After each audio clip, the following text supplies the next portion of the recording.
The morning Wyatt Emmett swore the oath. The desert sun had barely cracked the horizon over Calico, California, painting the mining town in shades of burnt orange and deep crimson that matched the fury in his heart.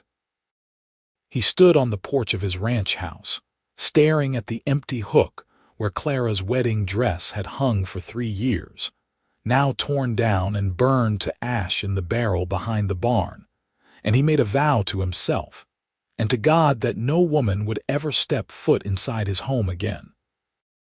That was April 15th, 1887, the day he finally accepted that his wife was never coming back from San Francisco, where she had run off with a traveling merchant who promised her silk dresses and a life far removed from the dust and loneliness of the Mojave Desert. The letter had arrived 2 weeks prior, her handwriting elegant and detached, explaining that she had filed for divorce through a lawyer and would not be returning to their marriage or to the God-forsaken town she had always despised. Wyatt had read it once, burned it, and spent the following days working his cattle until his hands bled and his body collapsed from exhaustion each night.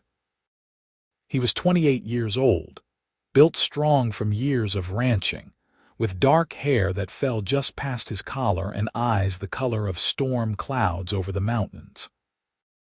His ranch sat 3 miles outside Calico proper, a modest spread of 200 acres where he ran about 50 head of cattle and bred horses that were known throughout San Bernardino County for their temperament and endurance. He had built the house himself, plank by plank, thinking he was creating a home for a family that would grow old together under the relentless California sun. Instead, it had become a prison of memories and broken promises. The oath felt right when he spoke it aloud, his voice carrying across the empty yard where chickens scratched in the dirt, and his paint horse, Solomon, watched him with patient eyes from the corral. No woman would cross his threshold again. He would live alone, work alone, and eventually die alone, and that seemed a fitting punishment for whatever failings had driven Clara away. Perhaps he had been too focused on the ranch, too determined to build something lasting in a land where nothing seemed permanent. Perhaps he had loved her too little or expected too much. It did not matter anymore. The oath was made, and Wyatt Emmett was a man who kept his word. By noon, he had ridden into town to pick up supplies at Morrison's General Store, nodding curtly to the handful of miners and their families who still called Calico home, despite the silver boom beginning to fade. The town had seen better days, its population shrinking from the thousands who had flooded the area in the early 80s to perhaps 300 souls who either could not afford to leave or were too stubborn to abandon their claims. Wyatt fell into the latter category, though his stubbornness was tied to the land itself rather than the promise of silver veins running through the Calico Mountains. "Heard about Clara," Morrison said, as he tallied up the flour, coffee, and ammunition Wyatt had requested. The storekeeper was a portly man in his 50s with a kind face weathered by the desert climate. "Sorry for your troubles, Wyatt." "Appreciate it," Wyatt replied, his tone making it clear the subject was closed. He paid in cash, loaded the supplies into his saddlebags, and was preparing to mount Solomon when he heard the commotion down the street near the stage depot.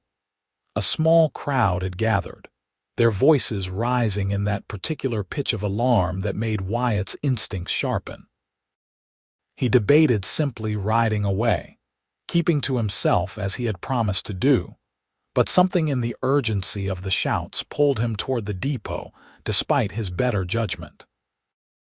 As he approached, he could see a woman collapsed in the dirt, her traveling dress torn and stained with what looked like blood, her dark hair falling loose from its pins. The stage driver, old Pete Carmichael, was gesturing wildly. "Found her about 5 miles back, walking along the road like a ghost." Pete was saying to Doc Henderson, who had pushed through the crowd with his medical bag. Stage got held up yesterday evening. Bandits took everything and shot the guard. I was coming back from Barstow this morning and nearly ran her down. She has been walking all night, I reckon. Doc Henderson knelt beside the woman, checking her pulse and examining a nasty gash on her temple that had bled down the side of her face and neck. She needs water and rest. Someone help me get her to my office. Office is full up with miners who got caught in that cave-in yesterday, someone called out. You got no beds, Doc. Well, she cannot stay in the street, Doc Henderson snapped, his frustration evident. Does anyone have a spare room? Just until she recovers enough to make other arrangements. The crowd shifted uncomfortably. Calico was a town where people helped their neighbors, but taking in a stranger, especially a woman who had survived a violent robbery, meant complications that most were unwilling to accept. The silence stretched out, broken only by the woman's labored breathing and the endless wind that blew dust through the street. Wyatt should have walked away. Should have mounted Solomon and ridden back to his ranch and his oath. Instead, he found himself pushing through the crowd, his voice rough from disuse as he spoke. I've got room. Every head turned toward him. Doc Henderson's eyebrows shot up in surprise. Wyatt, you sure about that? No, he was not sure.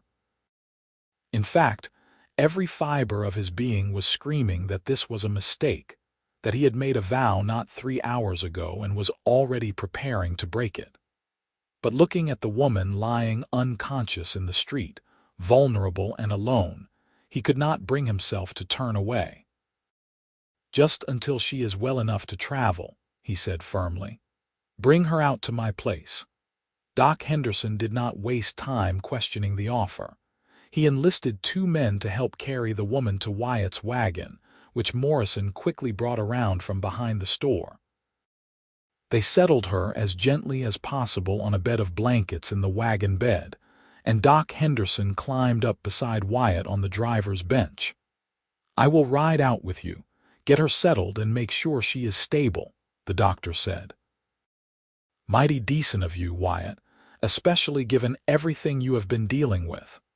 Wyatt did not respond, just snapped the reins and guided the wagon team onto the rutted road that led toward his ranch. The sun was directly overhead now, brutal and unforgiving, and he could feel sweat trickling down his spine beneath his shirt. The oath was already broken, shattered before the sun had reached its peak, and he did not know whether to laugh at the irony or curse himself for a fool. The woman did not wake during the 3-mile journey, though Doc Henderson checked on her several times, holding a canteen to her cracked lips and getting a few drops of water into her mouth. When they finally reached the ranch, Wyatt pulled the wagon up to the porch and helped the doctor carry her inside, trying not to think about the significance of a woman crossing his threshold for the first time since Clara had stormed out 18 months ago, her bags packed and her face set with determination. They settled her in the guest room, a small space with a narrow bed that had never been used, and Doc Henderson set about cleaning the wound on her temple and checking for other injuries. Wyatt stood in the doorway, feeling out of place in his own home, watching as the doctor worked with practiced efficiency. She has got some bruising on her ribs, maybe cracked, and she is severely dehydrated, Doc Henderson reported after his examination. The head wound looks worse than it is, though she likely has a concussion. She needs rest, fluids, and someone to watch her for the next few days to make sure she does not take a turn for the worse. Can you manage that? I reckon so, Wyatt said, though he had no idea how he was supposed to care for an unconscious woman. His experience with such matters was limited to birthing calves and treating injured horses, neither of which seemed particularly applicable to the current situation. Doc Henderson gave him a long look, then reached into his bag and pulled out some bandages and a small bottle of laudanum. Change the dressing on her head twice a day. Keep it clean. If she wakes and is in pain, give her a few drops of this in water, but not too much.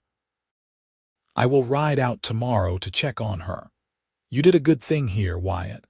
After the doctor left, Wyatt stood in the quiet house, listening to the woman's shallow breathing from the guest room.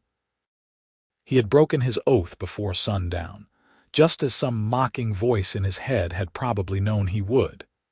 He was weak, too soft-hearted for his own good, and now he had a stranger in his home with no idea who she was or what trouble might be following her. He forced himself to focus on practical matters, bringing fresh water from the pump and setting it beside her bed, checking that the window was open enough to let in air but not so much that dust would blow in. She was young, he realized, probably not more than 22 or 23, with delicate features that were marred by exhaustion and injury. Her dress, though dirty and torn, was well made, suggesting she came from some means. A lady traveling alone through the desert was unusual enough, but one who survived a stage robbery and walked through the night to reach help spoke of either desperation or remarkable determination. As the afternoon wore on, Wyatt busied himself with ranch work, though he found himself returning to the house far more frequently than necessary, checking to ensure she was still breathing, that she had not taken a fever. He was no nurse, and the thought of being responsible for another person's well-being made him uncomfortable in ways he could not quite name. He had failed at keeping Clara happy. What made him think he could keep this stranger alive? Sunset was painting the sky in violent streaks of purple and gold when he finally heard movement from the guest room. He had been sitting on the porch, trying to enjoy the brief respite from the day's heat, when a soft cry reached his ears. He was on his feet and through the door in seconds, finding the woman struggling to sit up, her eyes wide with confusion and fear. "Easy now," he said, keeping his voice low and calm the way he would with a spooked horse. "You are safe. You are at my ranch outside Calico. Doc Henderson patched you up." She stared at him, her hand going to the bandage on her temple, and he could see her trying to piece together what had happened. Her eyes were a striking shade of green, bright even in the dimming light filtering through the window. "The stage," she whispered, her voice hoarse. "The bandits. Pete Carmichael found you this morning on the road.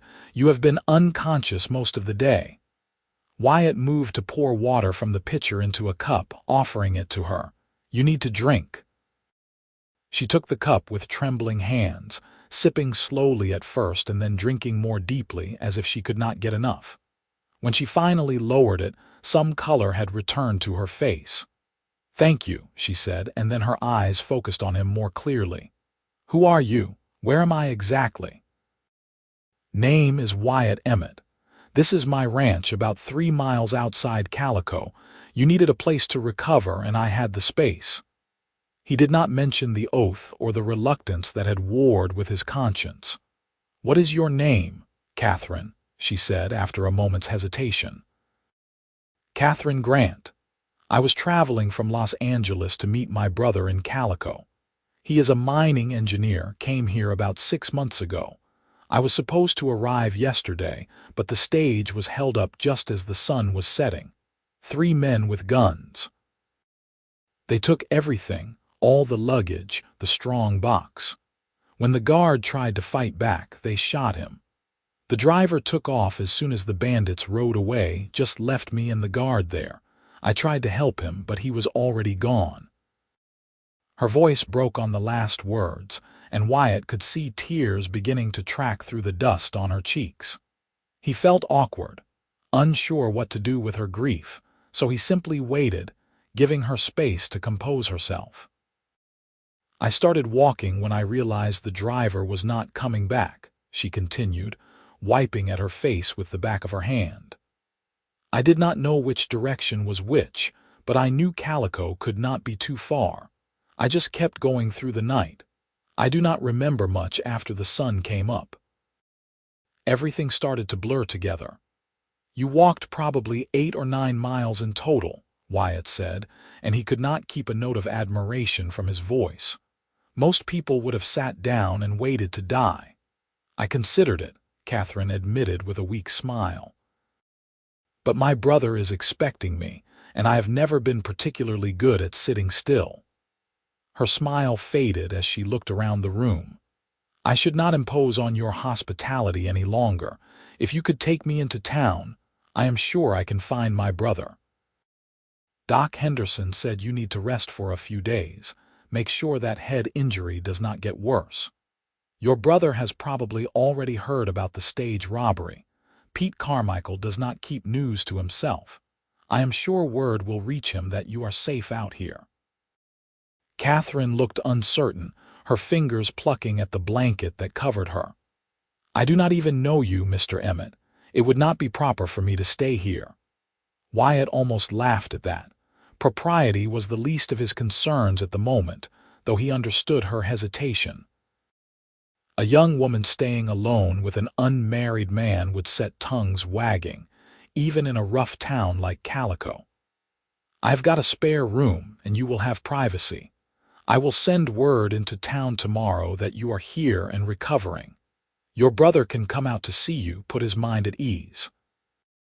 But Doc Henderson was clear that you need rest and monitoring for the next few days.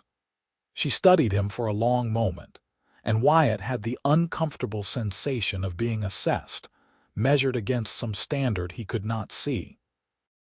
Whatever she found in his face must have satisfied her, because she finally nodded. A few days, then. I am grateful, Mr. Emmett, truly. I do not know what would have happened if you had not offered me shelter. Call me Wyatt, he said, standing up and moving toward the door. You should rest more. I will fix some broth. See if you can keep food down. He left before she could respond, closing the door gently behind him and heading to the kitchen. The house felt different with another person in it, the silence less oppressive but more charged somehow, as if the air itself was aware of the change. He built up the fire in the stove and set about making beef broth from the stock he kept stored in the cold cellar, his movements mechanical as his mind churned. He had broken his oath, but perhaps it did not count if the circumstances were extraordinary. Catherine Grant needed help, and he had provided it out of basic human decency, nothing more. In a few days, she would be recovered enough to move into town, find her brother, and continue with whatever life she had been building before the robbery. And Wyatt would return to his solitude, his oath renewed and strengthened by this temporary lapse. Except even as he told himself that story, he knew it was not quite the truth. There had been something in Catherine's eyes, a spark of spirit despite her exhaustion and fear, that had stirred something in him he thought had died when Clara left. Not attraction, exactly, or at least not just that. It was more like recognition, as if some part of him had looked at this stranger and thought, here is someone who understands about not giving up, about walking through the night even when every step feels impossible. He carried the broth to her room and found her propped up against the pillows, looking stronger than she had an hour before. She accepted the bowl gratefully and ate slowly, her eyes closing in apparent bliss at the simple warmth of the food. Wyatt sat in the chair by the door, watching to make sure she did not eat too quickly and make herself sick. "This is delicious," Catherine said after several spoonfuls. "I did not realize how hungry I was. Your body has been through a lot. Take it slow." He hesitated, then asked, "Your brother, what is his name? I might know him." "Charles Grant. He has been working at one of the larger operations. I believe it is called the Occidental Mine. He writes to me regularly, or at least he did until about 6 weeks ago." His last letter said things were getting difficult in Calico, that the silver was playing out faster than expected, and people were starting to leave. but he had a contract through the end of the year and could not afford to break it. Wyatt knew the Occidental, one of the larger claims that had been pulling decent ore from the mountain for the past few years. He did not know Charles Grant personally, but he had seen groups of mining engineers at Morrison's store from time to time. City men with soft hands and technical knowledge who commanded high wages for their expertise. "I will ride into town first thing in the morning, get word to your brother," Wyatt said. "He will want to know you are safe." "Thank you." Catherine finished the broth and set the bowl aside, her eyelids already growing heavy. "I am sorry to be such a burden." "You are not a burden," Wyatt said, and was surprised to find he meant it. "Get some rest. If you need anything during the night, I am just down the hall." He left her then, retreating to his own room as darkness settled fully over the desert. He lay awake for a long time, listening to the familiar sounds of the house settling, and the wind moving through the cottonwood trees near the creek. Somewhere in the guest room, Catherine Grant slept, a stranger who had stumbled into his life at the precise moment he had vowed to shut himself off from all such complications. Before sundown, he had broken his oath. He just did not know yet how completely that decision would unravel everything he thought he knew about himself and what he wanted from life. The morning came with its usual harsh brightness, the sun asserting itself over the mountains as if determined to burn away any coolness the night had brought. Wyatt was up before dawn, as was his habit, tending to the animals and checking the water levels in the troughs. The spring that fed his property had been reliable even through the driest summers, one of the reasons he had chosen this particular piece of land when he first came to California from Kansas 5 years ago. He made coffee and biscuits, setting aside a plate for Catherine before heading into her room to check on her. She was awake, sitting up in bed and looking decidedly more alert than she had the previous evening. The bandage on her temple was clean, no sign of fever or infection, and her eyes were clear. "Morning," he said, setting the plate on the small table beside the bed. "How are you feeling?" "Sore," Catherine admitted, touching her ribs gingerly, "but much better than yesterday. I think I might actually survive. Doc Henderson said you probably cracked some ribs. They will hurt for a while, but there is not much to be done except rest and let them heal." Wyatt gestured to the plate. "Eat what you can." "I am going to ride into town, find your brother and let him know you are here." "I could come with you," Catherine offered, though the wince that crossed her face when she shifted position suggested otherwise. "You could barely walk yesterday. Stay here, rest. I will be back by noon." Wyatt left before she could argue further, saddling Solomon and heading toward Calico at a steady trot. The town was quiet when he arrived, most of the miners already at their claims or working the stamp mills that processed ore day and night. He found Morrison first, asking if the storekeeper knew how to reach Charles Grant. Morrison directed him to the Occidental's main office, a sturdy building near the base of the mountain, where the mine's administrative work was conducted. The clerk inside, a nervous young man with ink-stained fingers, confirmed that Charles Grant was currently up at the mine site but could be reached if it was urgent. Wyatt explained the situation, watching as the clerk's eyes widened. "Miss Grant is alive. Oh, thank the Lord." "Mr. Grant has been nearly out of his mind since he heard about the robbery yesterday. We were told there were no survivors except the driver." The clerk was already reaching for paper and pen. "I will send a runner up to the mine right now. I am sure he will want to come see his sister immediately. Tell him she is at my ranch, the Emmett place 3 miles south on the Creek Road. She is recovering well but needs rest." Wyatt provided directions, and then headed back toward Morrison's to pick up a few additional supplies, including some items that might make Catherine more comfortable during her recovery. He was loading a new bar of soap and some decent tea into his saddlebags when a voice called his name. Turning, he found himself face to face with Martha Hensley, one of the more prominent citizens of Calico, and a woman who made it her business to know everyone else's business. She was in her 40s, handsome in a severe way, and had been one of Clara's few friends in town. "Wyatt Emmett, I heard the most interesting story this morning," Martha said, her eyes gleaming with curiosity. "Is it true you have taken in that poor girl who survived the stage robbery?" Word traveled faster than wildfire in small towns, and Wyatt had known this was coming. "She needed a place to recover. I had the space." "How charitable of you, especially given your recent troubles with Clara." Martha's tone was syrupy sweet, but Wyatt could hear the judgment underneath. "I am sure people will understand the necessity, though you know how talk can be. A young woman, unmarried, staying alone with you at your ranch.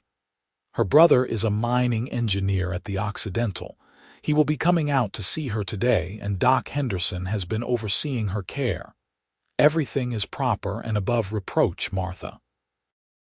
Wyatt kept his voice level, refusing to let her bait him into saying something he would regret. Of course, of course." Martha waved a hand dismissively. "I am merely thinking of the girl's reputation. Perhaps it would be better if she stayed in town, at the boarding house Mrs. Fletcher runs. I could speak to her about making room. I appreciate the concern, but the arrangements are fine as they are." Wyatt tipped his hat politely and turned to Mount Solomon, effectively ending the conversation. He could feel Martha's eyes on him as he rode away, and he knew that by evening, half the town would be speculating about his motives and Catherine's character. When he arrived back at the ranch, he found Catherine standing on the porch, wrapped in a blanket despite the heat. She looked pale but determined, and she turned to him with a mixture of relief and guilt on her face. "I know you said to stay in bed, but I felt trapped in that room," she said apologetically. "I promise I have been careful." Wyatt dismounted and tied Solomon to the porch rail, carrying his purchases up the steps. "Fresh air is probably good for you, just do not overdo it." He handed her the package containing the soap and tea. "Thought these might help." Catherine's face lit up in a way that transformed her features, chasing away the exhaustion and pain. "Real tea? Oh, you have no idea how wonderful that sounds. Thank you, Wyatt." The casual use of his first name should have bothered him, should have felt too familiar, but instead it sounded natural, as if they had known each other longer than a single day. He busied himself with putting away the other supplies, very aware of her presence on the porch, the way the morning light caught in her dark hair and made her green eyes seem even brighter. "I found your brother's office," Wyatt said, coming back out to join her. "They have sent word to him at the mine. He should be here sometime this afternoon. I have been so worried he would think I was dead." Catherine pulled the blanket tighter around her shoulders. "We are all each other has, you see. Our parents died 3 years ago, yellow fever back in Philadelphia. Charles came west looking for opportunities, and I stayed behind to settle their affairs and sell the house. I was supposed to join him months ago, but there were complications with the estate, legal matters that took longer than expected. When I finally wrote to tell him I was coming, I am not sure the letter even reached him before I left. You came all the way from Philadelphia alone." Wyatt could not keep the surprise from his voice. It was a journey of thousands of miles, across multiple territories and states, fraught with dangers far beyond a simple stage robbery. "I had traveling companions for most of it, other families heading west. But the last leg from Los Angeles I was on my own. I thought Calico would be safe enough, being so close." Catherine laughed without humor. "I suppose nowhere is truly safe, is it?" "No," Wyatt agreed quietly, thinking of Clara and the way she had ripped apart his illusions of safety and permanence. "I reckon nowhere is." They sat in companionable silence for a while, watching the heat shimmer over the desert scrub and listening to the cattle lowing in the distance. It was strange, Wyatt thought, how easy it was to be around Catherine, how her presence did not grate on his nerves or make him want to retreat into solitude. Perhaps it was because she was a stranger, someone with no expectations or history with him. Or perhaps it was something else, something he was not ready to examine too closely. Around mid-afternoon, a horse appeared on the road leading to the ranch, raising a cloud of dust in its wake. Catherine stood up so quickly she swayed, and Wyatt put a steadying hand on her arm, feeling the tremor of emotion running through her. The rider resolved into a young man in his late 20s, well-dressed in the manner of educated professionals, with light brown hair and features that clearly marked him as Catherine's brother. He practically fell off his horse in his haste to reach the porch, his face a mixture of relief and anguish. "Catherine!" He bounded up the steps and pulled her into a careful embrace, mindful of her injuries. Thank God, thank God. When I heard about the robbery, they said everyone was dead. I thought I had lost you." "I am all right, Charles," Catherine said, her voice muffled against her brother's shoulder. "A bit battered, but I will survive." Charles pulled back, examining her bandaged head and the bruises visible on her arms. His expression darkened. "Did they hurt you?" "The bandits, did they do anything?" "They took our belongings and shot the guard when he resisted. Then they rode off. I was not touched beyond being knocked down when they grabbed my bag." Catherine seemed to understand the real question behind Charles's words. "I was lucky, all things considered." Charles turned to Wyatt, his hand extended. "You must be Mr. Emmett. I cannot thank you enough for taking care of my sister.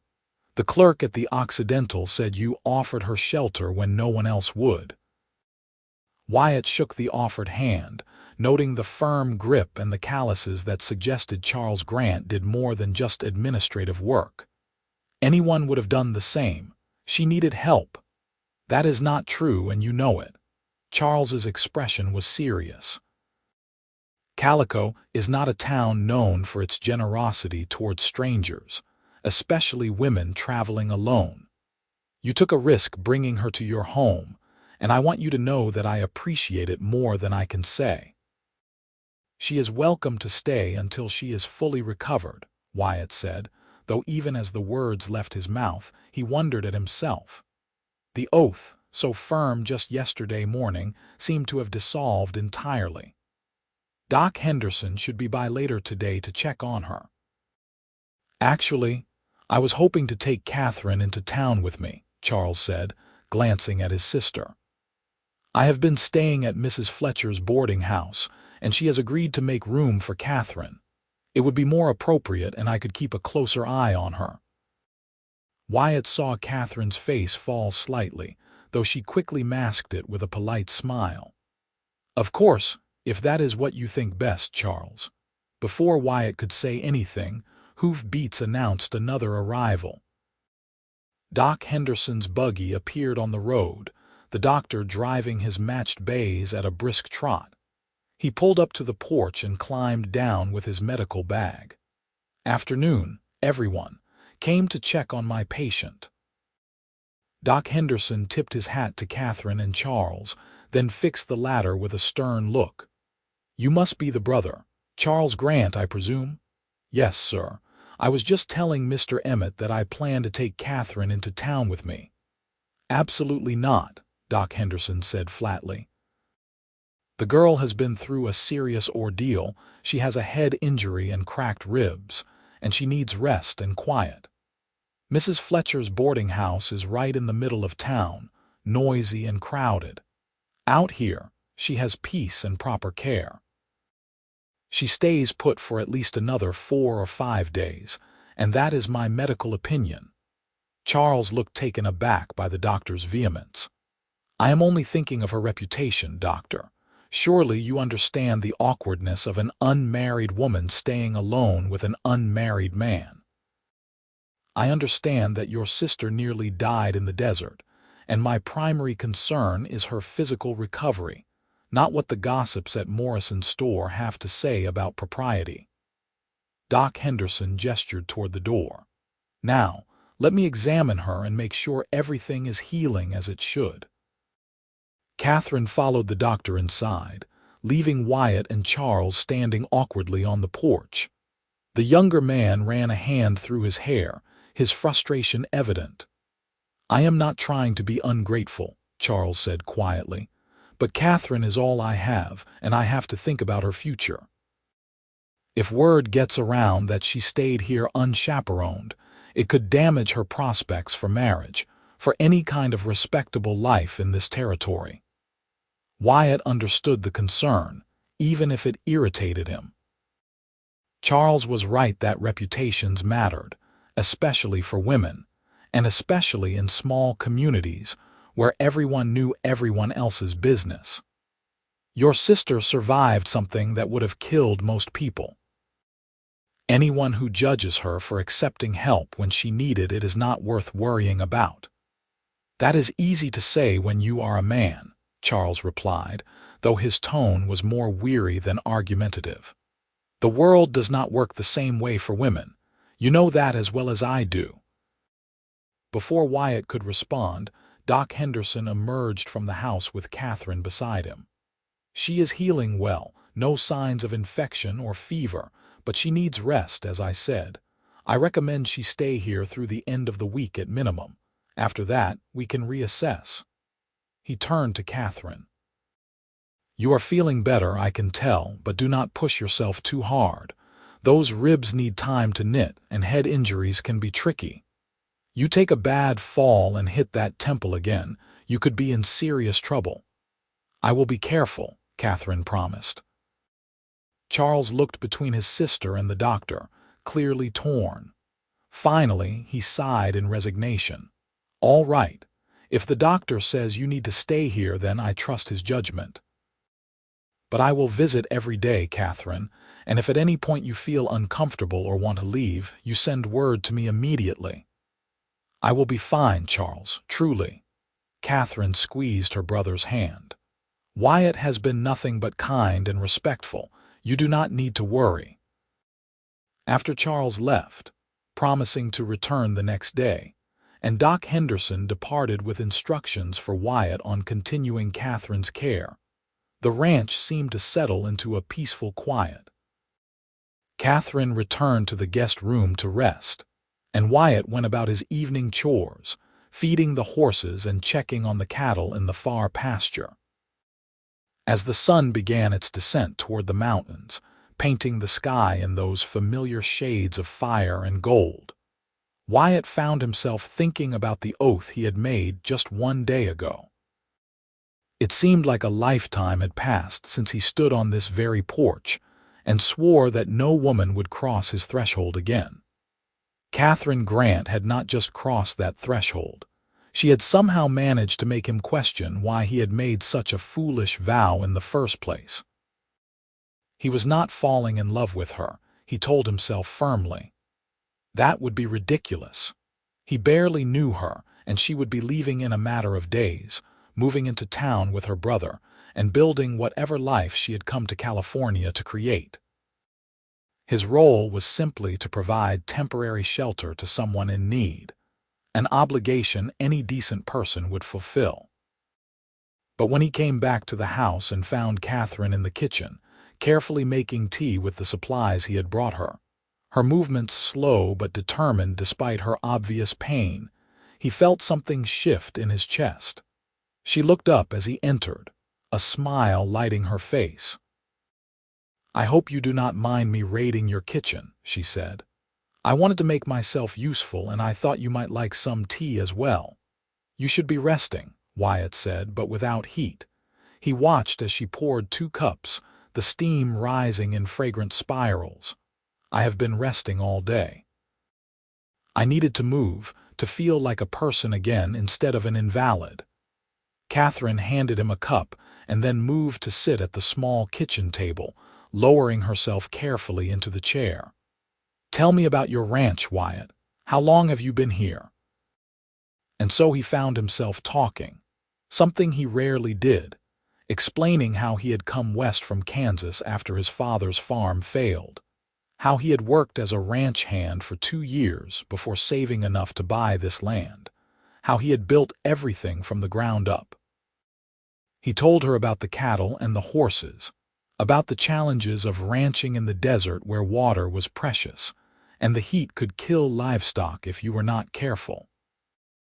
Catherine listened with genuine interest, asking questions that showed she was actually paying attention, not just being polite.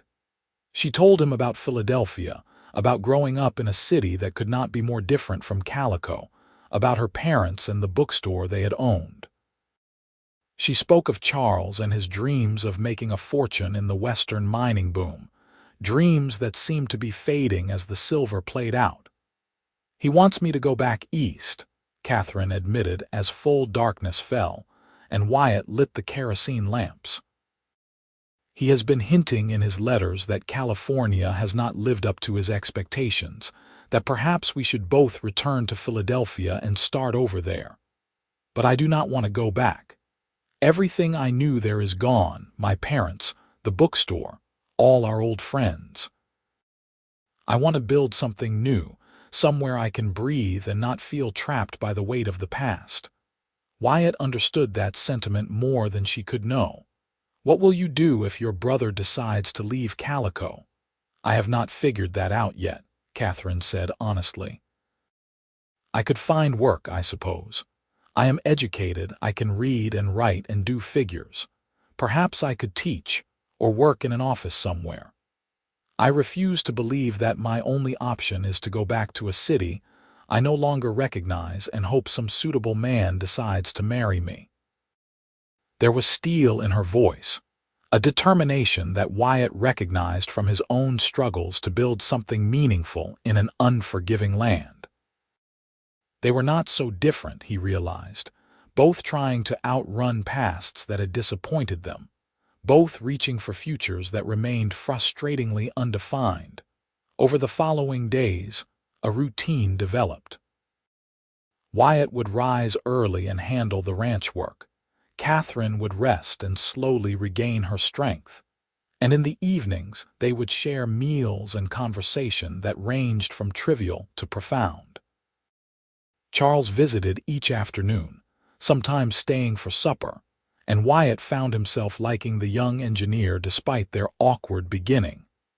Charles clearly loved his sister and wanted the best for her, even if his ideas about what that meant sometimes clashed with Catherine's own desires. Doc Henderson stopped by every other day, pleased with Catherine's progress.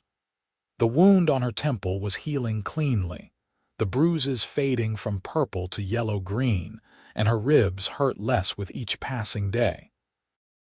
By the end of the week, she was moving around the ranch with increasing confidence, even helping with small tasks despite Wyatt's protests that she was still recovering.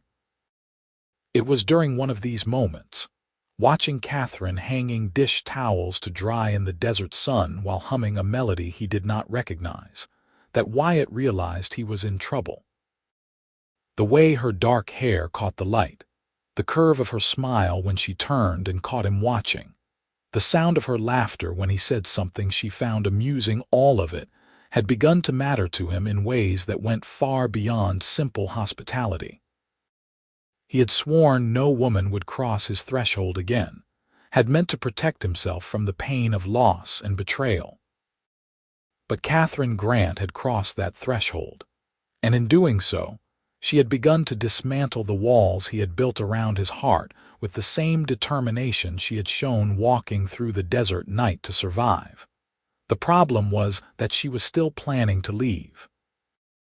Charles had found her a room at the boarding house, and now that she was recovered, there was no legitimate reason for her to continue staying at the ranch. Every day, Wyatt expected her to announce she was moving into town, and every day he found himself hoping she would delay just a little longer. It was Catherine herself who finally brought up the subject, 10 days after she had arrived. They were sitting on the porch in the relative cool of evening, watching the stars emerge in the vast desert sky, when she turned to him with an expression he could not quite read. "I have been thinking," she said slowly. "I should probably move into town soon. You have been more than generous with your hospitality, but I am healed now, and I do not want to overstay my welcome." Wyatt's chest tightened, but he kept his voice neutral. "You are welcome to stay as long as you need, but I understand if you would rather be closer to your brother." "It is not about what I would rather," Catherine said quietly. "It is about what is proper, what makes sense. Charles has been patient, but I know he worries about my reputation. And people in town are starting to talk." Martha Hensley made a point of mentioning to Charles that it was quite unusual for me to be living out here with you, unmarried and unchaperoned. "Martha Hensley makes it her business to find fault with everyone," Wyatt said, unable to keep the edge from his voice. "You should not let her opinion influence your decisions." "It is not just her opinion, though, is it?" Catherine looked at him directly, her green eyes searching his face. "You have been kind to me, Wyatt, kinder than I had any right to expect. But I do not want to cause problems for you. I do not want people to think badly of you because you did the decent thing and helped someone in need." Wyatt wanted to tell her that he did not care what people thought, that she could stay forever if she wanted.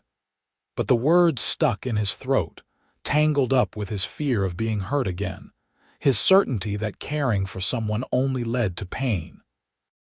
Instead, he said, "You should do what feels right to you, Catherine. I will not pressure you either way." She studied him for another long moment, and he had the uncomfortable feeling that she could see right through his careful neutrality to the truth beneath. But she simply nodded and looked back out at the stars. "I will think about it." That night, Wyatt lay awake in his bed, staring at the ceiling and trying to sort through the tangle of his emotions.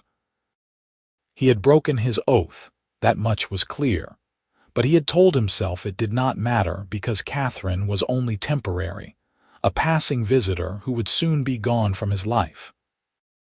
Except now, the thought of her leaving felt like a physical ache, a hollowness that reminded him uncomfortably of how he had felt when Clara's letter arrived. But this was different, was it not? Clara had been his wife, someone he had built a life with over 3 years of marriage. Catherine was a stranger he had known for less than 2 weeks. Whatever he was feeling was probably just loneliness, the natural human need for companionship after months of isolation. Once she left, he would adjust, return to his solitary existence, and eventually forget the way her presence had made his house feel like a home again. He almost believed it. The next morning, Wyatt woke to find Catherine already up, cooking breakfast in the kitchen with a competence that suggested she had been doing this for a while. The smell of bacon and fresh biscuits filled the house, and she turned to him with a smile that was both shy and determined. "I wanted to make you a proper breakfast, to thank you for everything you have done," she said. "I hope you do not mind." They ate together in the kitchen, the morning sun streaming through the windows, and Wyatt felt something settle in his chest, a rightness he had not experienced in a long time. This was what he had hoped marriage would be like. Simple domestic moments shared with someone who understood the value of both conversation and comfortable silence. After breakfast, Catherine helped him with some of the lighter ranch chores, feeding the chickens and gathering eggs while he worked with a young colt in the corral. She sat on the fence rail to watch, and Wyatt found himself showing off a little, demonstrating the training techniques he had learned over years of working with horses. "You are good with them," Catherine observed. "Patient. They trust you." "Horses are honest," Wyatt said, stroking the colt's neck as it nuzzled his shoulder. "They do not pretend to be something they are not, and they do not leave when things get difficult. You treat them right, and they will give you everything they have." He did not realize how bitter he sounded until he saw Catherine's expression, sympathy mixed with understanding. She did not pry, did not ask about the obvious pain behind his words, and he was grateful for that restraint. Charles arrived in the early afternoon, as had become his habit, but this time his expression was troubled. He dismounted and accepted the coffee Catherine offered, but his mind was clearly elsewhere. "I received word today that my contract at the Occidental is being terminated early," he said without preamble. "The mine is shutting down most operations by the end of the month. The silver has played out even faster than they anticipated, and they are cutting their losses before the situation gets worse." "What will you do?" Catherine asked, her hand on her brother's arm. "I have been offered a position with a mining operation in Virginia City, Nevada. It is good money, better than what I was making here, and the silver there is still producing well, but I would need to leave within the week." Charles looked at his sister with clear reluctance. "I hate to ask this of you, Catherine, especially after you just got here, but would you consider coming with me to Nevada? I know it is not what you planned, but at least we would be together." Catherine's face went through several emotions in quick succession: surprise, disappointment, resignation. "Of course," she said finally. "You are my brother, and we are all each other has. If you need to go to Virginia City, then I will go with you." Wyatt felt as if he had been kicked in the chest by one of his horses. Virginia City was hundreds of miles away, a boomtown that made Calico look like a quiet hamlet. If Catherine left with her brother, he would never see her again, and the thought was suddenly unbearable. "Actually," Charles said, his eyes moving between his sister and Wyatt with a considering expression, "there might be another option. I spoke with Martha Hensley yesterday, and despite her tendency to gossip, she made an interesting suggestion. She said that if you and Wyatt were to marry, Catherine, it would solve several problems at once. You would have a home and security, people would stop talking about impropriety, and you would not have to uproot yourself again so soon after arriving in California." The silence that followed was profound. Wyatt felt his heart hammering against his ribs, his mind reeling at the casual way Charles had just proposed a marriage between two people who barely knew each other. Catherine looked equally shocked, her face going pale and then flushing red. "Charles, you cannot be serious," she said, her voice strained. "Wyatt and we are not, we have not even, that is completely inappropriate to suggest." "Is it?" Charles looked at Wyatt directly. "I have seen the way you two are around each other. I am not blind and I am not a fool. There is something there, whether you are ready to admit it or not, and from a practical standpoint it makes sense. Wyatt, you have a ranch that could use a woman's touch, and Catherine needs a place to belong. Marriage would give you both what you need." "Marriage is not a business arrangement," Catherine said sharply. "You cannot just arrange people's lives like pieces on a chessboard, Charles.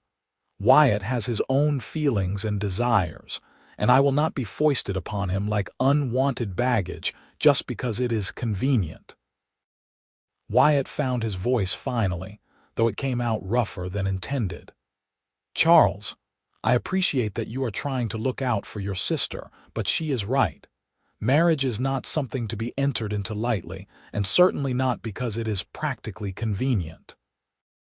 "I am not suggesting you marry immediately," Charles said, holding up his hands in a placating gesture. "I am merely pointing out that it is an option worth considering. I will be leaving for Virginia City in 5 days.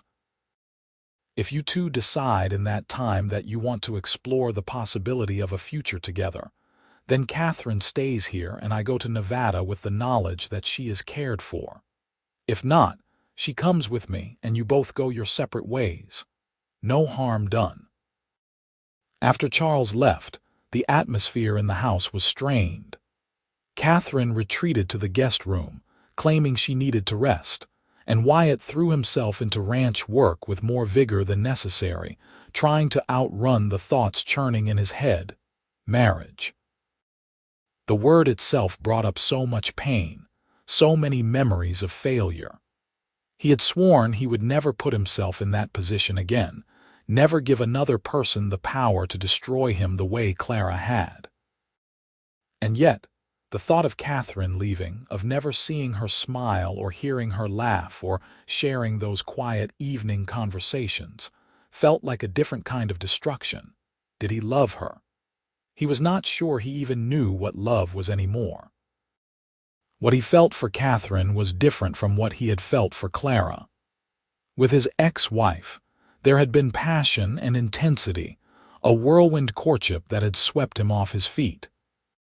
With Catherine, it was quieter, deeper, a steady warmth that had grown over days of shared moments and honest conversation. He felt like himself around her, not diminished or judged but seen and accepted. But was that enough to risk everything again? Was it enough to break the oath he had made and open himself to the possibility of more pain? That evening, Catherine did not emerge for supper. Wyatt knocked on her door, concerned, and heard her quiet voice telling him she was not hungry. He left a plate outside her room anyway, and later found it untouched. He sat alone on the porch, watching the sunset and feeling more confused than he had in months. The next morning, Catherine appeared at breakfast looking like she had not slept. Her eyes were red-rimmed, and she moved with the careful precision of someone holding themselves together through sheer will.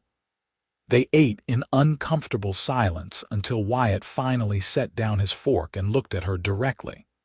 "We should talk about what Charles said." "There is nothing to talk about," Catherine said, not meeting his eyes. It was an absurd suggestion born of desperation and meddling. "You have been more than kind to me, Wyatt, and I will not repay that kindness by forcing you into a situation you clearly do not want." "How do you know what I want?" That made her look up, surprise clear on her face. "You made it very obvious yesterday. You said marriage should not be entered into lightly or out of convenience, which is perfectly true. I agree completely." "That does not mean I am opposed to the idea entirely," Wyatt said carefully. "Just that it should not be decided in 5 minutes because your brother throws it out as a suggestion." Catherine set down her own fork, her hands trembling slightly. "What are you saying exactly?" Wyatt took a deep breath, feeling like he was standing on the edge of a cliff. "I am saying that if we are going to consider this, we should do it honestly, not because it is convenient or solves logistical problems. I am saying that I have enjoyed having you here more than I thought possible, and the idea of you leaving makes me feel things I am not sure I am ready to feel. And I am asking if you might feel the same way, even a little." The silence stretched between them, heavy with possibility. Catherine's eyes were wide, searching his face as if looking for deception or doubt. Whatever she found must have satisfied her, because she finally spoke, her voice barely above a whisper. "I feel the same way. I have been trying not to, trying to tell myself that it is just gratitude or relief at being safe after the trauma of the robbery. But it is more than that, is it not? These past days with you have been some of the happiest I can remember, even injured and uncertain about the future.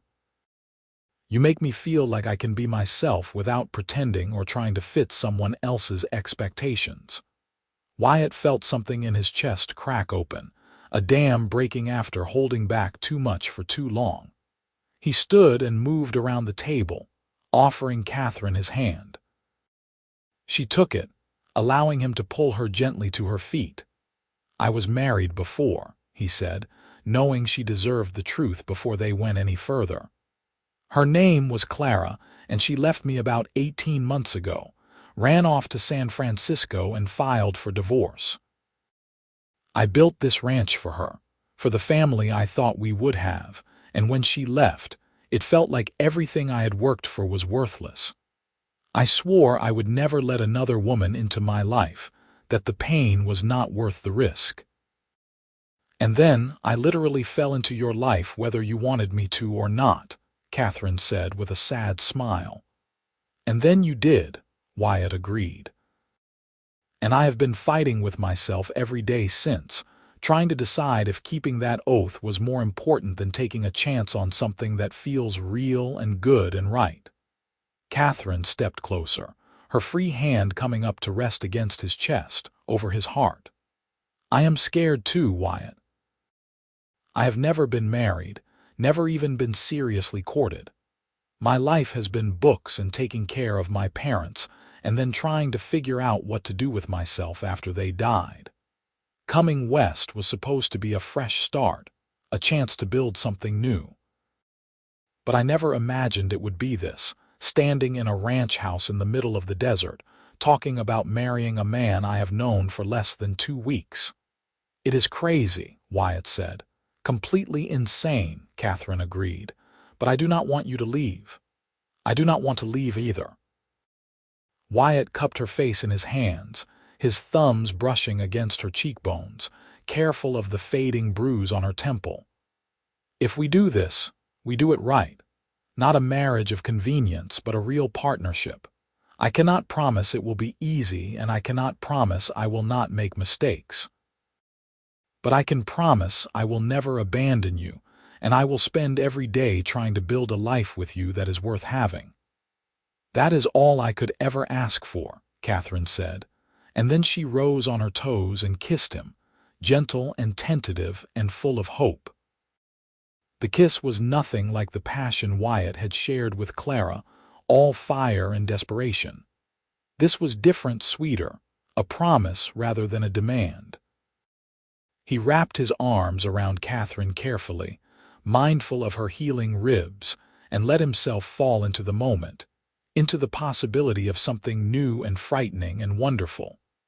When they finally pulled apart, both breathing a little faster, Catherine laughed softly. I suppose we should tell Charles. I suppose we should, Wyatt agreed, though he was reluctant to let her go. He is going to be insufferably smug about this. Probably, Catherine said, but she was smiling, her eyes bright with happiness that chased away the shadows of the past days. They rode into Calico together that afternoon, Catherine sitting behind Wyatt on Solomon, her arms wrapped around his waist. It felt natural, right, as if they had been doing this for years. They found Charles at the Occidental office, reviewing inventory lists with the same clerk who had first taken Wyatt's message. Catherine, Wyatt, Charles said, looking up in surprise. I was not expecting to see you both today. Is everything all right? Everything is fine, Catherine said, and Wyatt could hear the nervousness in her voice. We wanted to talk to you about your suggestion yesterday. Understanding dawned in Charles's eyes, followed quickly by barely contained delight. And we would like your blessing, Wyatt said formally. I know this is fast, and I know you barely know me, but I care deeply for your sister, and I want to marry her. Not because it is convenient or solves problems, but because I cannot imagine my life without her in it anymore. Charles looked at Catherine, his expression serious despite the smile tugging at his lips. Is this what you want, truly? Because if there is any doubt, any hesitation, you can still come with me to Virginia City. I will always make room for you, Catherine. Always. I know you will, Catherine said, moving to hug her brother tightly. And I love you for it. But yes, this is what I want. Wyatt is what I want. Then you have my blessing, Charles said, returning the embrace before stepping back and offering his hand to Wyatt. Take care of her, Emmett. She is the only family I have got. I will, Wyatt promised, gripping the other man's hand firmly. You have my word. The wedding was arranged for 3 days later, giving Charles just enough time to see his sister married before he had to depart for Nevada. It would be a small ceremony, just a handful of witnesses at the church in Calico, with Doc Henderson standing as Wyatt's best man and Martha Hensley, surprisingly, offering to stand with Catherine and help her prepare. Those 3 days passed in a blur of activity. Catherine moved her few belongings from the guest room into Wyatt's room, though they maintained propriety by her sleeping in the guest bed until after the ceremony. They talked for hours about their hopes and fears, about what they wanted from marriage and life together. Wyatt told her about the ranch's finances, the challenges of the seasons, the dreams he had for expanding the horse breeding program. Catherine shared her own dreams of perhaps starting a small school in Calico, teaching the miners' children to read and write. On the morning of the wedding, Wyatt found himself more nervous than he had expected. He dressed in his best suit, a dark wool that he had not worn since Clara left, and checked his reflection in the small mirror. He looked older than he felt, worry lines etched around his eyes, but there was also something new there, hope, tentative and fragile but undeniably present. The church was simple, whitewashed wood with a cross above the door, and it was nearly full when Wyatt arrived. Word had spread through Calico about the wedding, and it seemed like half the town had turned out to witness the rancher who swore off women marrying the stranger who survived the desert. Wyatt recognized miners he had traded with, shopkeepers, even some of the ladies who had gossiped about Catherine staying at his ranch.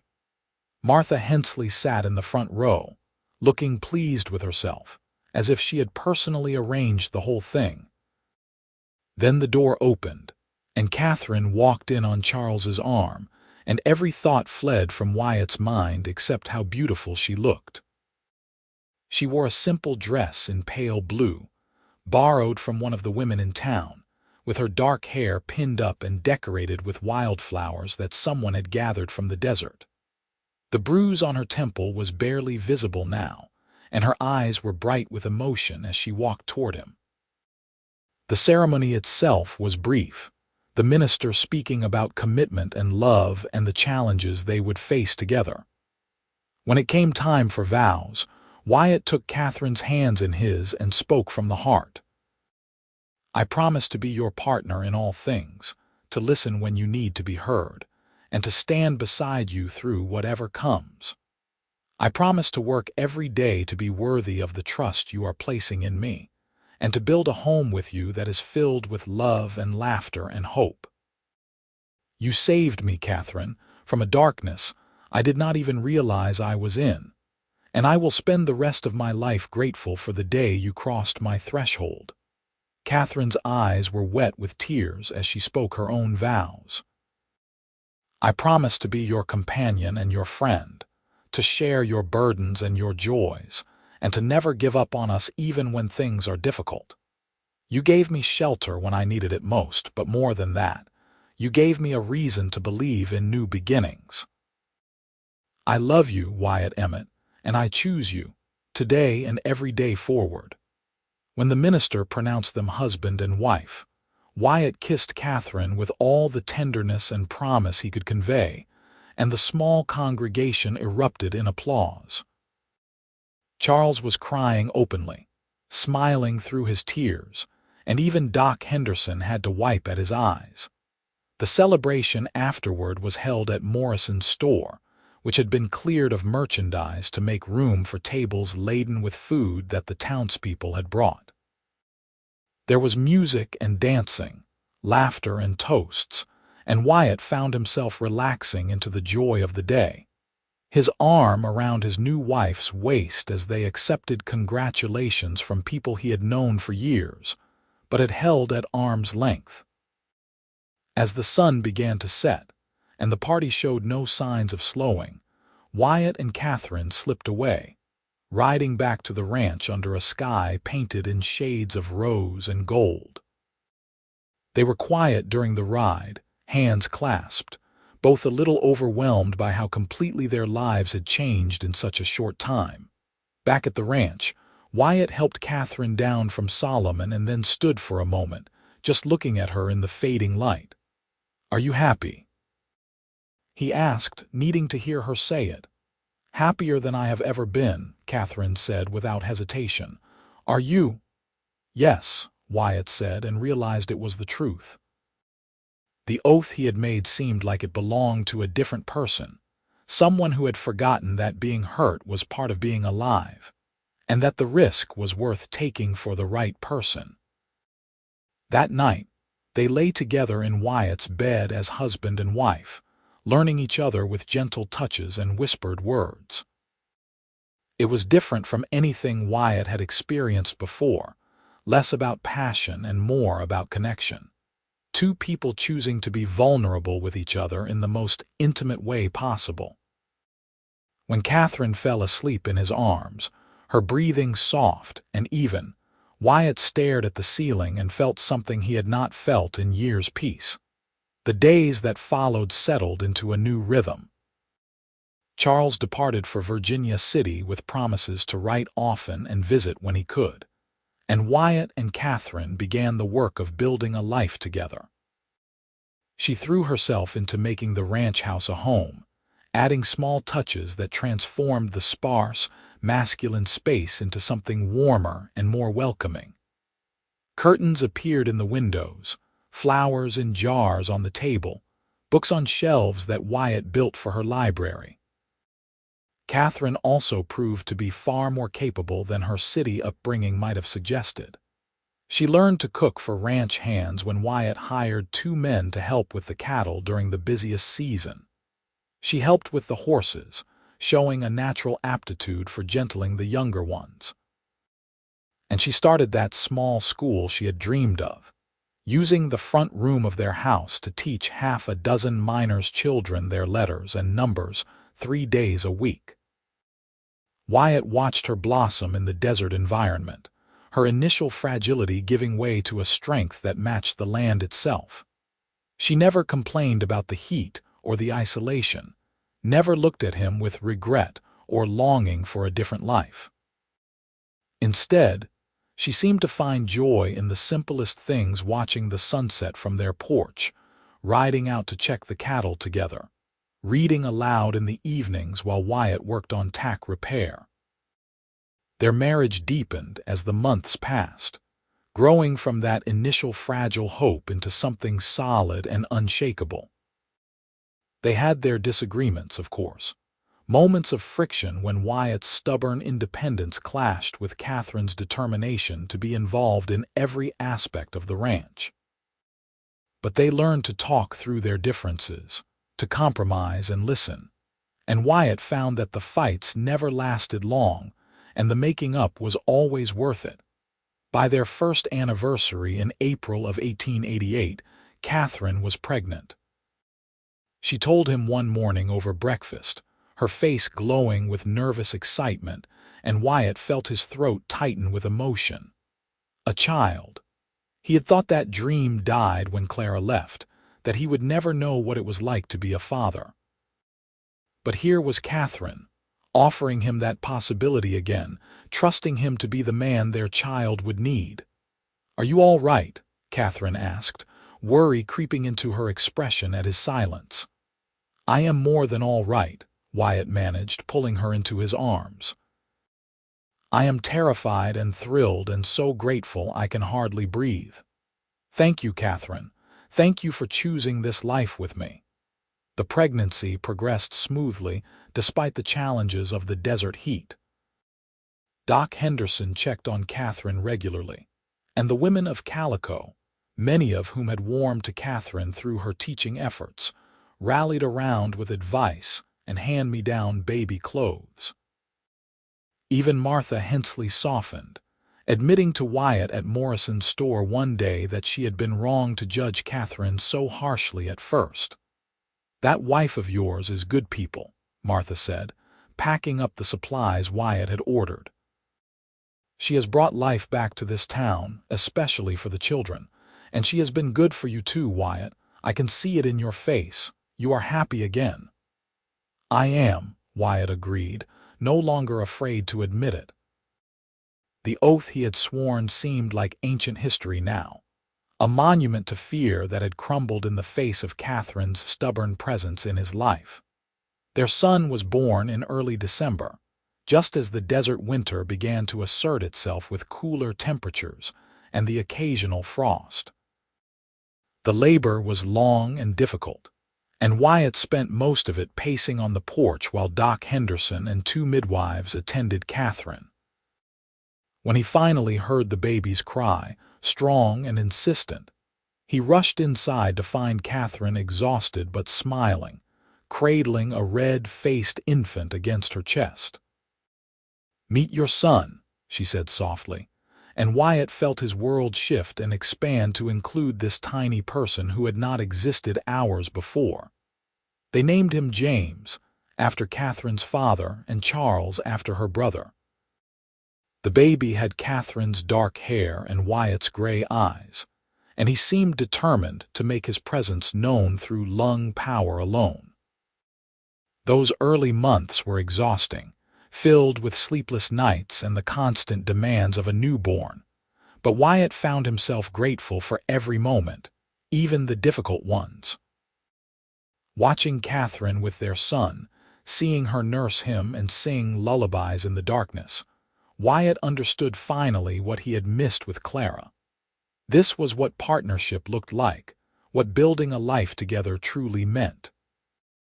It was not grand gestures or passionate declarations, but the daily choice to show up for each other, to shoulder burdens together, to find joy in the small victories. Charles visited when James was 3 months old, traveling from Virginia City with gifts for his nephew and stories of his mining adventures. He had found success in Nevada, enough to consider settling there permanently, and Wyatt was glad to see the younger man thriving. Over dinner, Charles confessed that he was courting a young woman, the daughter of another mining engineer, and hoped to marry by the end of the year. "Seems like marriage suits the Grant family," Wyatt said with a grin, raising his glass in a toast. "It certainly suits my sister," Charles agreed, watching Catherine bounce a fussy James while simultaneously trying to eat her meal. "I am glad I pushed you two together, even if it was manipulative of me." "You did not push us together," Catherine protested. "You merely pointed out what was already obvious to everyone except us." "Either way, I am taking credit," Charles said cheerfully. As the years passed, the ranch continued to prosper. Wyatt's horses developed a reputation throughout Southern California for their quality, and he was able to expand the herd and hire permanent hands to help manage the workload. Catherine's school grew as well, eventually moving to a dedicated building in Calico that the mining company donated when they finally shut down the last of the operations in 1890. Calico itself began to fade as the silver ran out, and people moved on to other opportunities.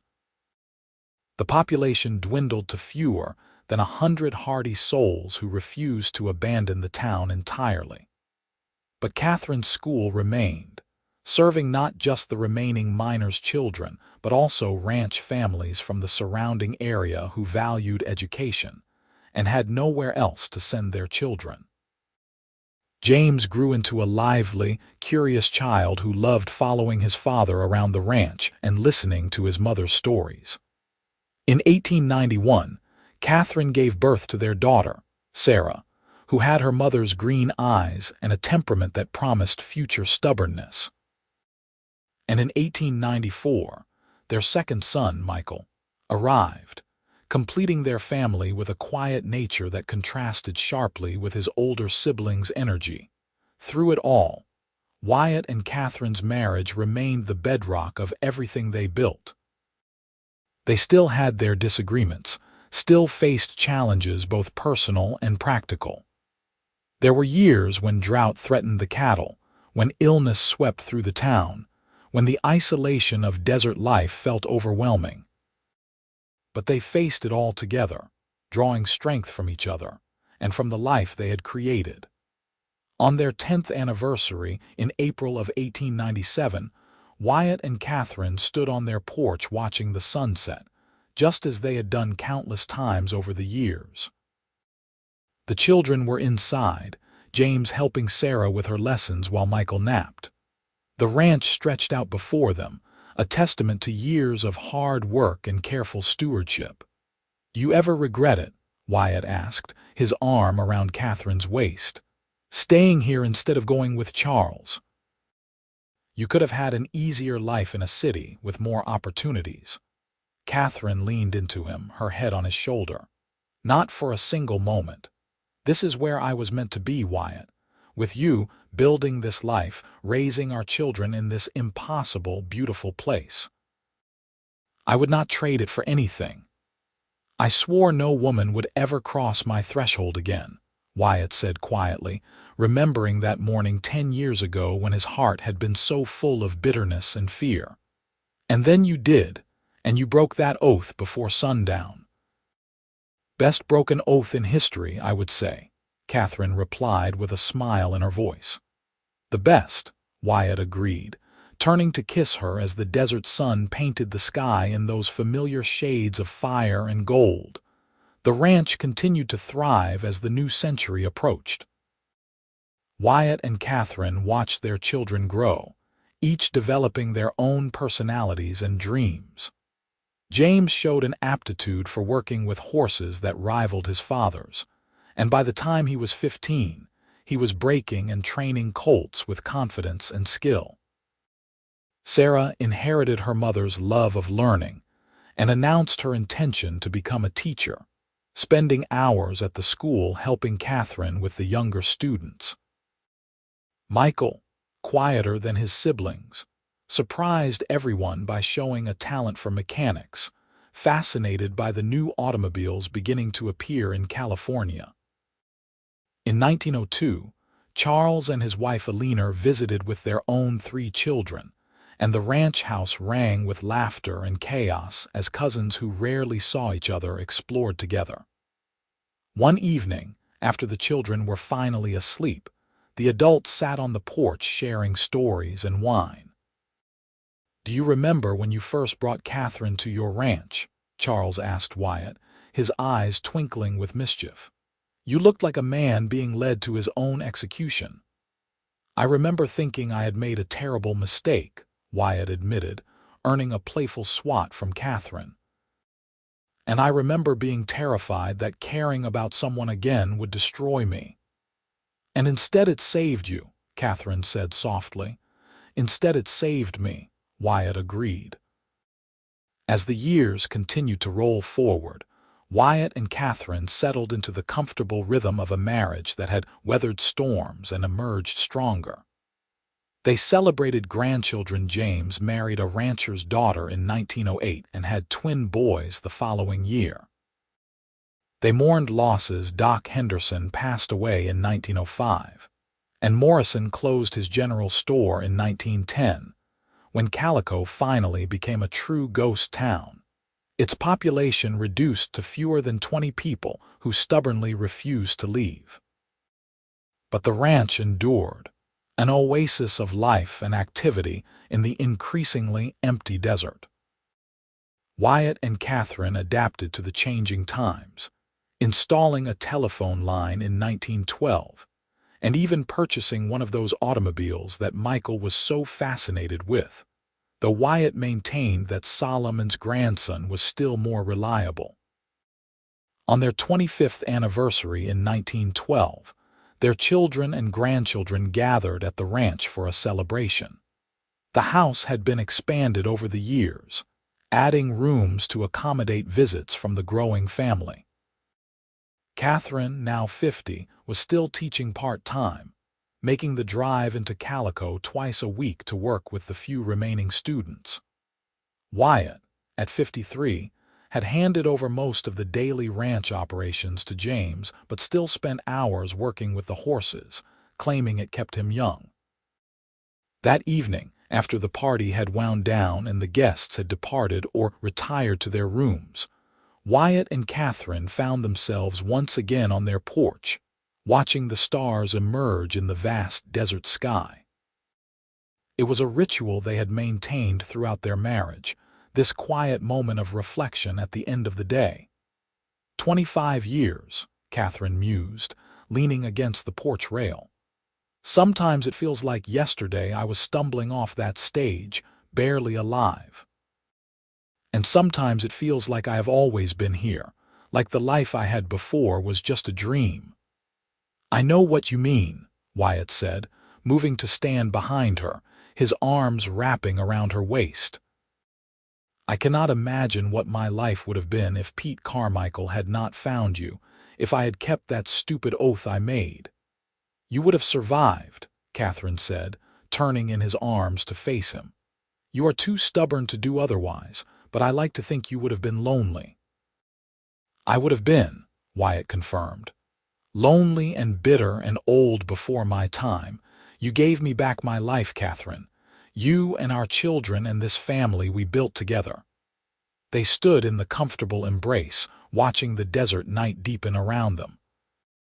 In the distance, a coyote called, lonely and wild, and somewhere in the house, one of the grandchildren laughed in their sleep. It was perfect, Wyatt thought, this moment and this life and this woman who had refused to let him hide from happiness. You think we will make it to 50 years? Catherine asked, a hint of mischief in her voice. I am counting on it, Wyatt replied. And then some. As they aged together, Wyatt and Catherine became fixtures in the sparse community that remained around Calico. Their ranch was known throughout San Bernardino County as a place where quality horses were bred, and where travelers in need could find shelter and hospitality. The memory of Catherine's own desperate arrival had instilled in both of them a commitment to helping others, and they never turned away anyone who needed assistance. Their children built their own lives while remaining close to the ranch.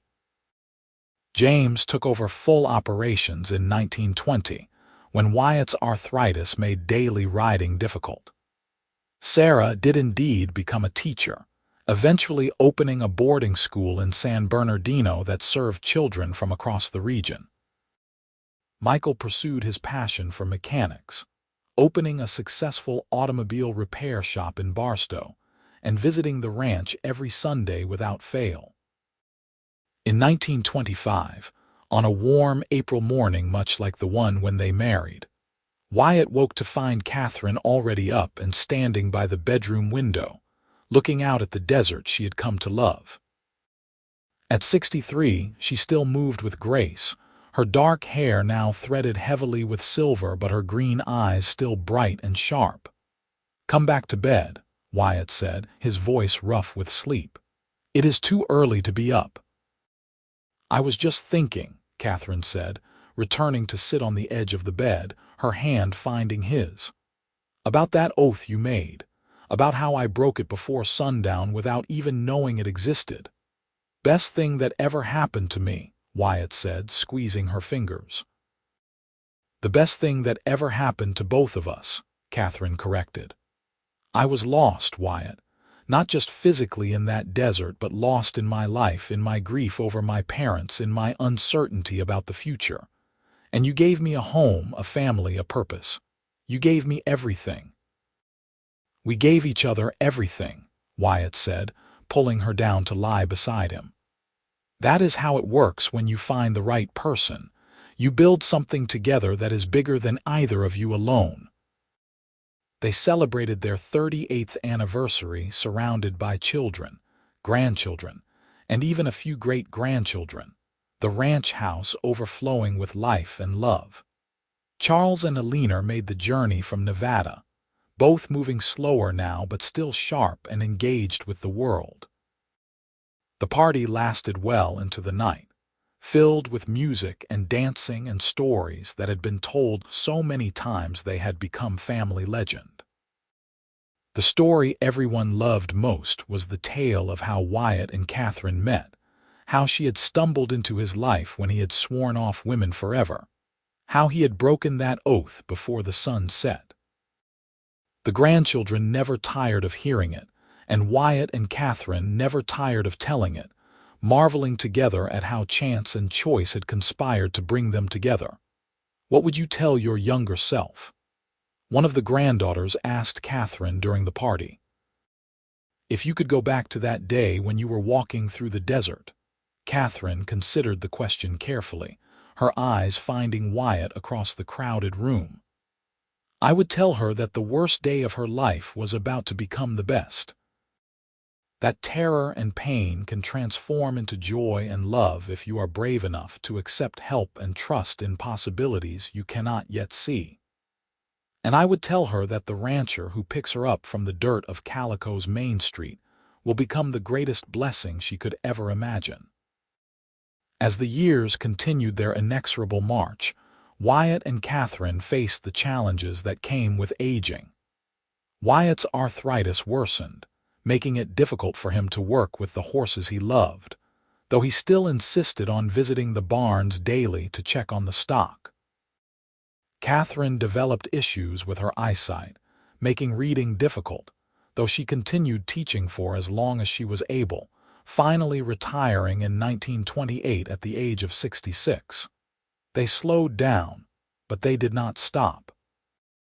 They still took their evening walks when weather permitted, moving at a more measured pace, but covering the same paths they had walked for decades. They still sat on their porch watching sunsets, still shared their thoughts and dreams and memories. And they still loved each other with the same depth and commitment they had pledged on their wedding day, perhaps even more so for all the years and experiences they had accumulated.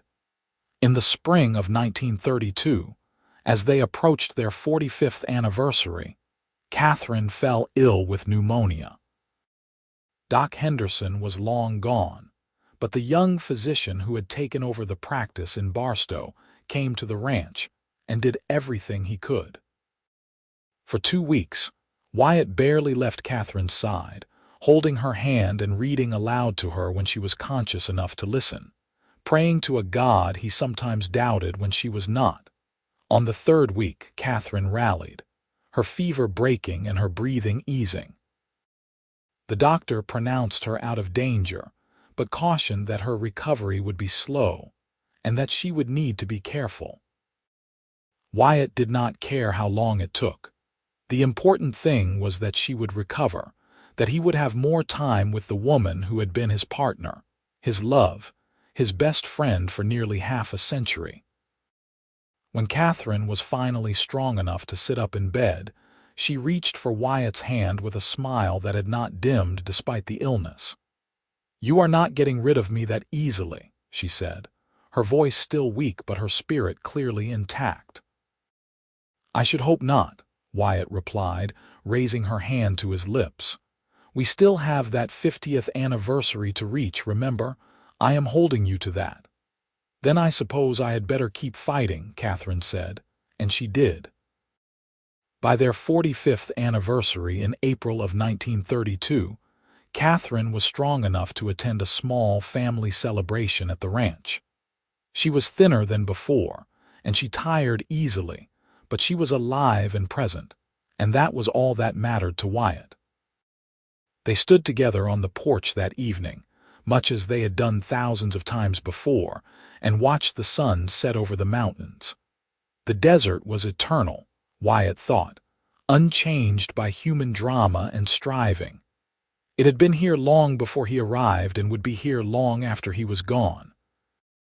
But the life he and Catherine had built, the love they had shared, the family they had created that was eternal in its own way, living on in their children and grandchildren and all the generations yet to come. "I love you," Wyatt said simply, the words as true now as they had been 45 years ago when he first spoke them. "I love you too," Catherine replied, leaning into his embrace. "Always and forever." They reached that 50th anniversary in 1937, a milestone that seemed miraculous given the trials they had faced. The celebration was enormous, with family traveling from across California and Nevada to honor the couple who had built such an enduring legacy. There was talk of Wyatt and Catherine being featured in the local newspaper, a human interest story about love lasting 5 decades in the harsh desert environment. Wyatt, now 78 and moving slowly but still sharp of mind, declined the publicity. "Our story is for us and our family," he said, "not for strangers to gawk at." But he did agree to share it one more time with the assembled family, standing in the ranch house living room with Catherine beside him, her hand in his. He told the story of the oath he had made on a morning filled with bitterness, and how Catherine had broken it before sundown simply by needing help. He spoke of the fear he had felt, the risk of opening his heart again, and the leap of faith they had both taken. "50 years ago, I thought my life was over," Wyatt said, his voice carrying to every corner of the room. "I thought I knew what the future held: loneliness and work and eventually death. I had closed myself off to possibility, to hope, to love. And then this woman, who should have died in the desert but refused to give up, stumbled into my life and changed everything. She taught me that taking risks is how you live, not how you get hurt. That love is not something to be feared but something to be embraced, even when it is terrifying. That oaths made in bitterness and pain are meant to be broken." He turned to Catherine, seeing in her face the young woman who had looked at him with such trust and hope all those years ago, and also the partner who had walked beside him through every joy and sorrow since. "Thank you," he said simply, "for breaking my oath, for choosing me, for building this life with me. You are and always will be the best decision I ever made." Catherine's eyes were wet with tears, but she was smiling. "And you are mine," she said, "my rescuer, my love, my home." The room erupted in applause and cheers, and Wyatt pulled Catherine into a gentle embrace, mindful of her frail frame but needing to hold her close. This, he thought, was what it meant to live fully. Not to avoid pain or loss, but to open yourself to love despite the risks.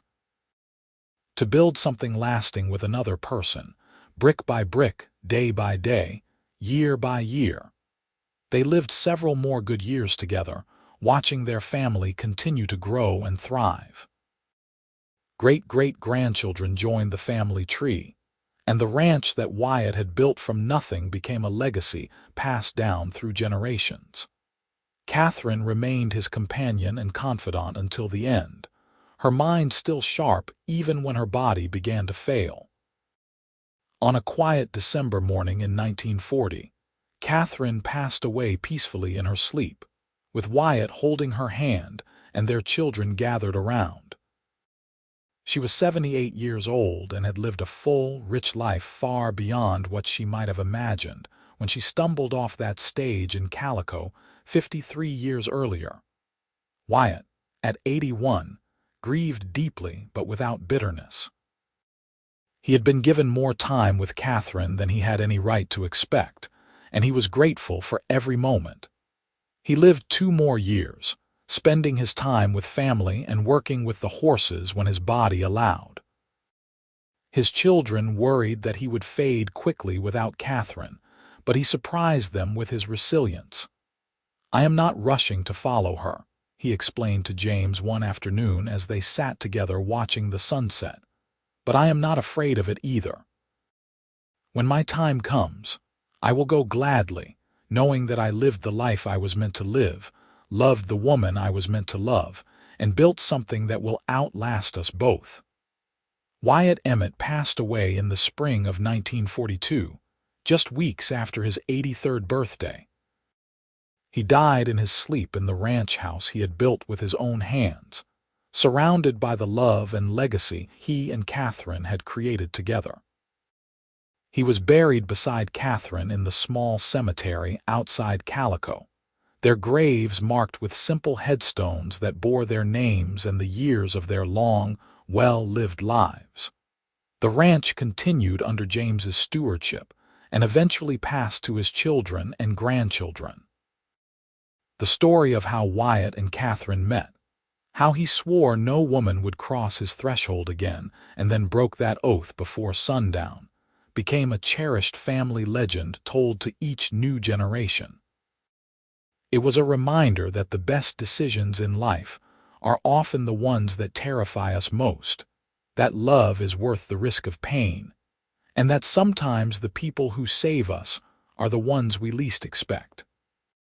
In the end, Wyatt's oath had been broken, shattered completely and irreparably by a woman who stumbled into his life when he thought he wanted solitude. And in breaking that oath, Catherine Grant had given him everything he never knew he needed: a home filled with love, a family that carried his legacy forward, and a partnership that lasted 53 years and changed everything about who he was and what his life meant. The desert remained eternal and unchanging, but the love story of Wyatt Emmett and Catherine Grant, born from desperation and choice and the courage to try again, lived on in the memories and hearts of all who came after them. It was a testament to the power of second chances, to the beauty of unexpected blessings, and to the simple truth that sometimes the best way to honor the pain of the past is to open yourself to the joy of the future. And so the story ends not with sadness, but with celebration of a life well lived, a love deeply shared, and an oath that was broken in the best possible way, before the sun had even set on the day it was made.